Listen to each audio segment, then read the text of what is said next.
Hello everyone, आज हम बात करने वाले हैं इस वीडियो में एलिमेंट्स ऑफ क्राइम को लेके। अगर आप भारतीय न्याय संहिता पढ़ रहे हो तो आपको ये बेसिक बहुत जानना ज़रूरी है कि क्राइम क्या होता है। राइट, क्राइम के एलिमेंट्स क्या हैं, स्टेजेस क्या हैं। तो अगर हम बात करें क्राइम क्या है, तो क्राइम को डिफाइन किया गया है as a commission of an act. आपने ऐसा कोई एक्ट किया जो कि लॉ द्वारा प्रोहिबिटेड है, या फिर आपने कोई ऐसा एक्ट नहीं किया जो कि करना चाहिए था, जो कि आपकी ड्यूटी थी, ऑब्लिगेटेड बाय लॉ, बाध्यता थी आपके ऊपर। क्राइम को कंसिडर किया जाता है as a social wrong committed by an individual. तभी इसको आपने देखा होगा, अक्सर हम देखते हैं कि जो भी व्यक्ति होता है जो क्राइम करता है वर्सेस आपका स्टेट जो है हमें देखने को मिलता है। तो क्योंकि इसको माना जाता है अगेंस्ट सोसाइटी, इसको अपराध माना जाता है, इसलिए इस तरीके से सरकार जो है उस व्यक्ति के बिहाफ पे केस लड़ती है जो विक्टिम होता है। देन क्रिमिनल लॉ जो है आपके, जैसे कि भारतीय न्याय संहिता, ये बताता है कि कौन से एक्ट्स हैं जो कि इलीगल हैं और लॉ द्वारा प्रोहिबिटेड है। तो आई होप आपको क्राइम तो समझ में आ ही गया होगा। आगे बढ़े, अगर हम फंडामेंटल एलिमेंट्स की बात करें तो चार फंडामेंटल एलिमेंट्स जो कि बहुत ही इंपॉर्टेंट है, कई बार एग्जाम में पूछ लिया जाता है। पहला ह्यूमन बीइंग, दूसरा मेंस रिया जिसको हम गिल्टी माइंड कहते हैं, तीसरा एक्टस रियस, कोई फिजिकल एक्ट, कोई इलीगल एक्ट या फिर कोई ओमिशन, ये आपका एक्टस रियस है, फोर्थ आपका injury to another human being. ये चार बहुत ही इंपॉर्टेंट एलिमेंट्स हैं क्राइम के। अगर हम बात करें ह्यूमन बीइंग की, तो बट ऑब्वियस सी बात है कि ह्यूमन बीइंग होगा तभी तो आप उसको पनिशमेंट दे पाओगे, राइट, जो कि अंडर लीगल ऑब्लिगेशन हो to act in a particular manner, right. और अगर वो कुछ ऐसा करता है तो उसको हम पनिशमेंट यहां पर देंगे, तो ह्यूमन बीइंग होना जरूरी है। सेक्शन 26 जो है आपका भारतीय न्याय संहिता का, ये पर्सन को डिफाइन करता है। पर्सन मतलब आप और मैं जैसे नेचुरल पर्सन है वो तो आते ही हैं, साथ ही साथ इंक्लूड करता है कंपनी वगैरह जो हो गई, एसोसिएशन वगैरह हो गई, बॉडी ऑफ पर्सन, भले ही से इनकॉर्पोरेटेड हो या नहीं, जैसे कि आपका पार्टनरशिप फर्म वगैरह, ये सब भी आपकी इसके अंदर फॉल करेंगी। तो भले ही से आर्टिफिशियल हो, नेचुरल हो या ज्यूरिडिशियल पर्सन हो, वो सब इसके अंदर फॉल करते हैं, राइट, आपका पर्सन के अंदर।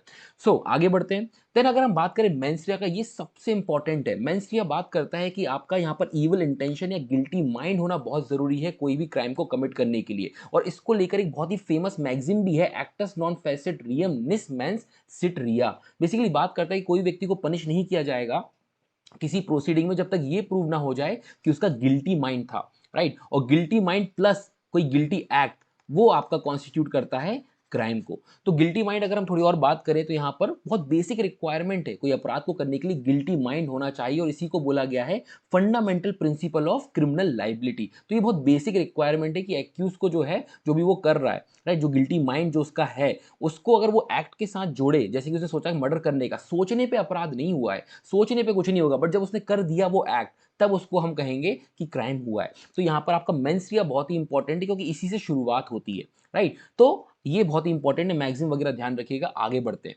अब हमने जैसे कि यहां पर बात करी कि गिल्टी माइंड होना जरूरी है, तो क्या हर केस में गिल्टी माइंड होगा, गिल्टी इंटेंशन होगा तभी हम क्राइम कहेंगे? तो ऐसा नहीं है, मैं आपको यहीं पर बता देता हूं। कुछ एक्सेप्शंस हैं, कुछ अपवाद हैं, जहां पर अगर आपका गिल्टी इंटेंशन, गिल्टी माइंड नहीं है, तब भी उसको क्राइम कहा जाएगा। तो देखिए, कुछ केसेस है जो कि आपको पढ़ना चाहिए जब हम पढ़ते हैं, जैसे कि state of Maharashtra versus M H George, और भी काफी कुछ है।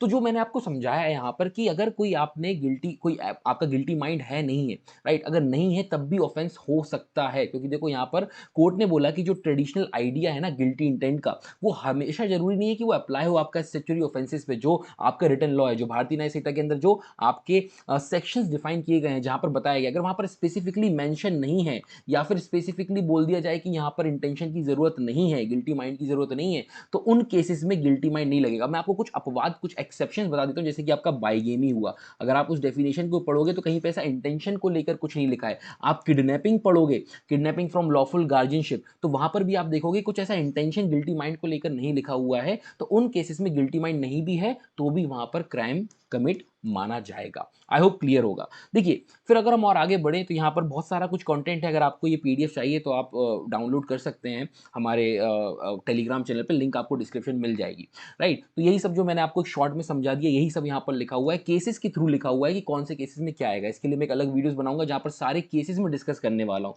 कुछ फटाफट एक बार देख लीजिए कि आर वर्सेस टॉल्सन है। यहाँ पर क्या हुआ था कि जो मिस टॉल्सन है, इनकी शादी 1890 में हुई थी, इनके पति की डेथ हो जाती है और ये दूसरी शादी कर लेती है। 6 साल बाद उनका पति वापस आ जाता है और वो इनके ऊपर बाइगेमी का केस लगा देता है, राइट, बाइगेमी का केस लगा देता है। अब यहां पर क्योंकि ये बोलती है कि ये 6 साल तक मैंने पूरी कोशिश की ढूंढने की, मुझे नहीं मिला, और उसके बाद अब आके इन्होंने केस लगा दिया है, तो कोर्ट ने यहां पर इनको नॉट गिल्टी फाउंड किया। क्यों? क्योंकि यहां पर इनको, इनका जो रीजन था, ऑनेस्ट और रीजनेबल एरर लगा एज्यूम करने में कि हाँ उनके पति की डेथ हो गई है, राइट। ऐसी आपका R versus Prince, Brend versus Wood, state of Maharashtra versus M H George, Siraj versus D 1895, ये कुछ केसेस जिनके लिए मैं एक अलग से वीडियो लेकर आऊँगा, वहाँ पर डिस्कस करूँगा।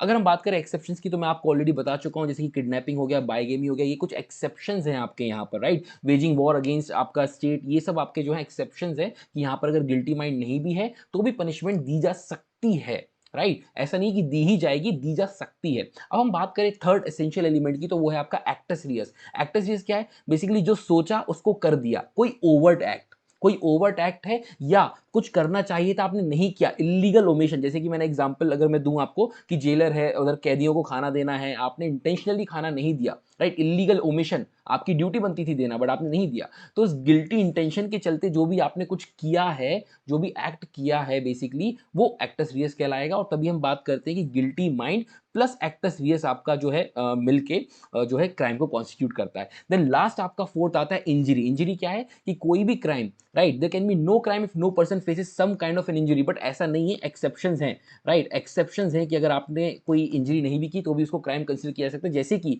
Driving without a driving licence, आपके ड्राइविंग लाइसेंस, आप ड्राइव कर रहे थे, आपने किसी को हार्म, किसी को इंजरी नहीं पहुंचाई, but still it's a crime, right? तो यहाँ पर सेक्शन 14 भारतीय न्याय संहिता का बताता है कि ऐसा कोई हार्म आपने पहुंचाया, whatever illegally cause to any person, भले से बॉडी हो, माइंड हो, रेपुटेशन मतलब डेफेमेशन वगैरह आ जाएगा, या प्रॉपर्टी को लेकर, तो ये आपके एलिमेंट्स ऑफ क्राइम है। आई होप आपको वीडियो पसंद आया होगा। कोशिश की जाएगी कि हर वीडियो जो है 5 मिनट के अंदर आपको समझाया जाए विथ प्रॉपर इन्फॉर्मेशन प्रोवाइड करके। अगर आपको पीडीएफ चाहिए तो आप जो है हमारा टेलीग्राम चैनल ज्वाइन कर सकते हो, वहां पर आपको प्रोवाइड कर दी जाएगी। नेक्स्ट हम उसमें पढ़ेंगे जो भी केसेस हैं आपके मेंस रिया को, और उसके बाद नेक्स्ट हम जो है स्टेजेस ऑफ क्राइम यहाँ पर डिस्कस करने वाले हैं। आई होप आपको वीडियो पसंद आई होगी। अगर आप चैनल पर नए हैं तो प्लीज़ इसको सब्सक्राइब जरूर करिएगा।